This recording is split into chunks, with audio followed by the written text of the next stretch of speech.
உங்க நண்பருக்கோ தோழிக்கோ அனுப்பிச்ச மெசேஜ் பெரியவர்களுக்கும் சேர்த்தே சொல்லுகின்றேன். அது அவருக்கு மட்டும் நேரா போயிடுதுன்னு நினைக்காதீங்க. டவருக்கு போயிட்டு தான் வரும்.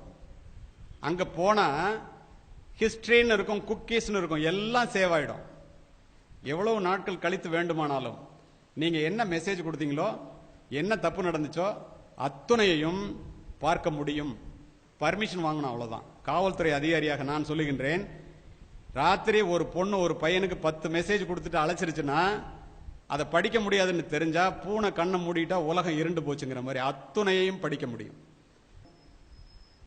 பார்க்காத வரைக்கும் மாட்டாத வரைக்கும் பிரச்சனை இல்லை. பார்க்கணும்னு ஆரம்பிச்சிட்டா பாதி பேர் ஒளிஞ்சான்.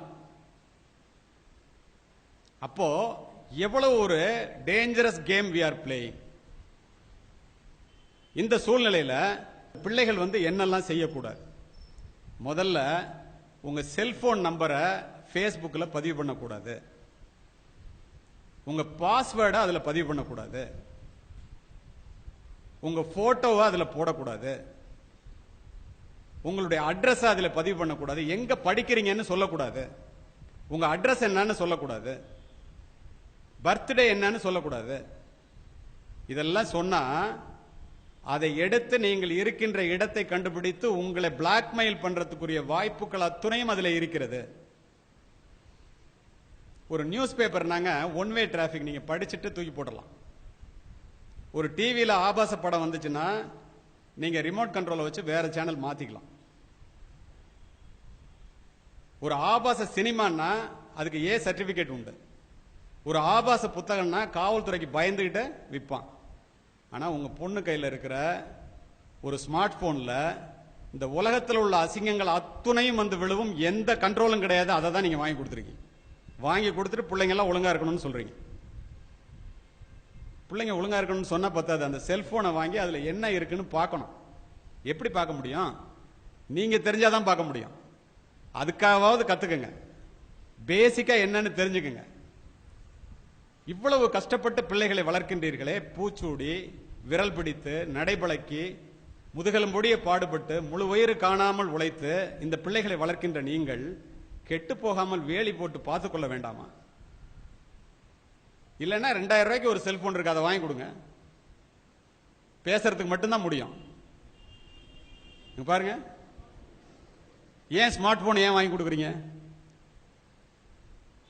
பஞ்சையும் நெருப்பையும் பக்கத்தில் வச்சுட்டு பத்திக்காம எவ்வளவு நாள் பார்க்க முடியும் நீங்க? சரி, இப்போ இந்த மாதிரி அந்த செல்போன்ல இதெல்லாம் பதிவு பண்ணக்கூடாது. ஒரு ஃப்ரீ ஆப்ஸ் வருது அப்படின்னு சொன்னா அதை டவுன்லோட் பண்ணாதீங்க. பிள்ளைங்களுக்கே சொல்றேன். ஃப்ரீ ரீசார்ஜ் அப்படின்னா அதை டவுன்லோட் பண்ணாதீங்க.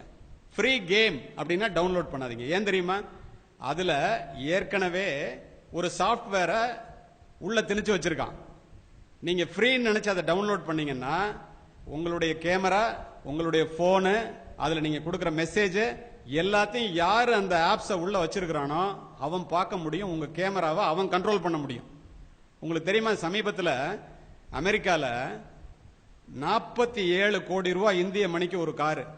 அந்த கார்ல ஒருத்தன் போயிட்டு இருக்கான். அவன் கார் கம்பெனி ஓனர். பின்னாடி ஒருத்தன் கார்ல வர்றான். அவனுக்கு போன் பண்றான். சார், உன் கார் கண்ட்ரோல் என்கிட்ட இருக்குங்கிறான். அவனுக்கு ஒன்றும் புரியல. கம்ப்யூட்டர்ல முன்னாடி போற கார் கம்பெனி ஓனருடைய காரினுடைய கட்டுப்பாட்டை பின்னால் வருபவன் ஹேக் பண்ணதுன்னா அந்த சிப்ஸ்ல இருந்து அவன் அதுல கனெக்டிவிட்டி உண்டாக்கி பிரேக் அழுத்துறான். முன்னாடி போறவன் பிரேக் நிக்கல, ஸ்டேரிங்கை திருப்புறான், வண்டி திரும்பல, ஃபுல் கண்ட்ரோல் அவனுக்கு வந்துருச்சு. அதையே செய்ய முடியுதுன்னா நீங்க பேசுறதெல்லாம் பார்க்க முடியுமா, கேட்க முடியுமா? கொடுக்கிற மெசேஜ போட்டோவை பார்க்க முடியுமா, முடியாதான்னு நீங்களே முடிவு பண்ணி. அப்ப பெற்றோர்கள் என்ன செய்யணும்? நேராக பேசுகின்ற, ஒருவரோடு ஒருவர் முகம் பார்த்து பேசுவதற்கு கூச்சப்படுகின்ற, சங்கோஜப்படுகின்ற எதையும் செல்போனிலே பரிமாறிக்கொள்ள கூடாது. நிஜ உலக ஆபத்திலிருந்து இந்த பிள்ளைகளை காப்பாற்றுவதற்கு பெற்றோர்களாகிய நீங்கள் எதையெல்லாம் முன்னெச்சரிக்கை நடவடிக்கைகளாக எடுக்கின்றீர்களோ அத்துணையையும் இந்த நிழல் உலக ஆபத்திலிருந்து காப்பாற்றுவதற்கு நீங்கள் எடுத்தே ஆக வேண்டும்.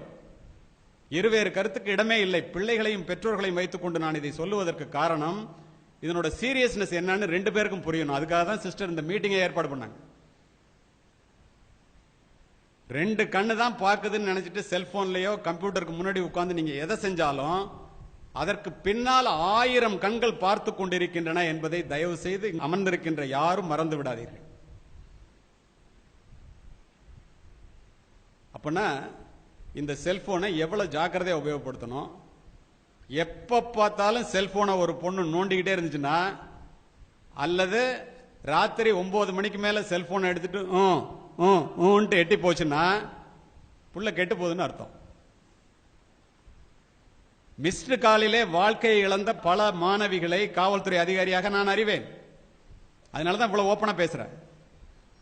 இதை புரிந்து கொள்ள வேண்டியது பெற்றோர்களே, சொல்லிக் கொடுக்க வேண்டியது ஆசிரியர்களே.